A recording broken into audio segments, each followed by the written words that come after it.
यहाँ पर हम एक आकृति देख रहे हैं जिसका नाम है ABCD। ये आकृति है क्या, इसका विश्लेषण करते हैं। यहाँ पर देखिए AB भुजा और DC भुजा ये दोनों समांतर हैं।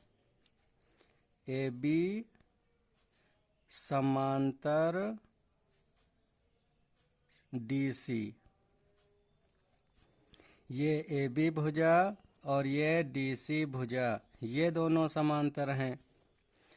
और ये भुजा AD और BC ये दोनों भुजाएं भी समांतर हैं।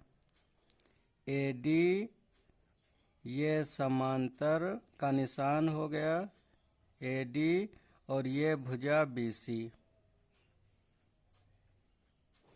तो AD और BC ये दोनों समांतर हैं, AB और DC ये दोनों समांतर हैं।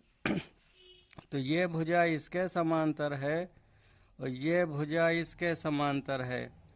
अच्छा, इसके कोण भी देख लेते हैं। ये कोण 90 अंश है, ये भी कोण 90 अंश है और ये भी कोण 90 अंश है, ये भी कोण 90 अंश है।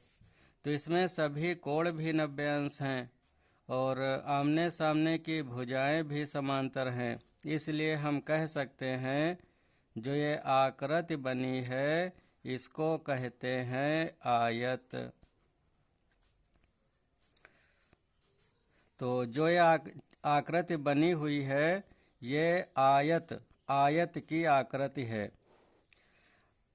आयत से रिलेटेड दो सूत्र पाए जाते हैं।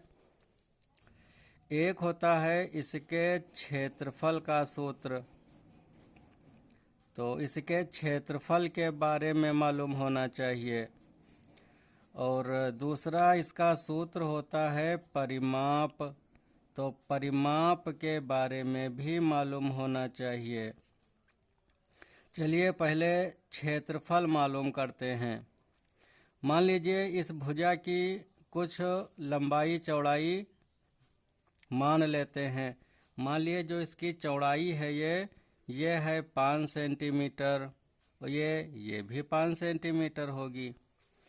जो ये BC भुजा है इसको 10 मान लेते हैं और AD को भी 10 मान लेते हैं। तो अगर इस आकृति का क्षेत्रफल निकालना है तो इसके क्षेत्रफल का सूत्र होता है लंबाई गुणे चौड़ाई। तो लंबाई और चौड़ाई की गुणा कर दीजिए, क्षेत्रफल मिल जाएगा। तो लंबाई, इसमें लंबाई है 10, तो लंबाई हो गई 10 गुणे चौड़ाई है इसकी 5, तो गुणे 5, 10 गुणे 5 10 पचे 50। तो इसका जो क्षेत्रफल है वो 50 हो गया। परिमाप का भी सूत्र देख लेते हैं। तो आयत के परिमाप का सूत्र होता है 2 इंटू लंबाई प्लस चौड़ाई। इसको हल कर दीजिए। दो ये लिखा है लंबाई है इसकी 10 और प्लस चौड़ाई है इसकी 5।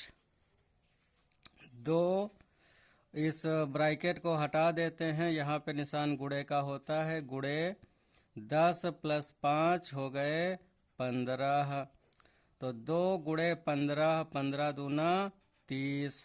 तो इसका परिमाप हो गया 30। क्षेत्रफल क्या होता है? किसी भी आकृति के जो अंदर का हिस्सा होता है, जो उसके अंदर का हिस्सा होता है उसको क्षेत्रफल कहते हैं। तो ये 50 ये इसका क्षेत्रफल है।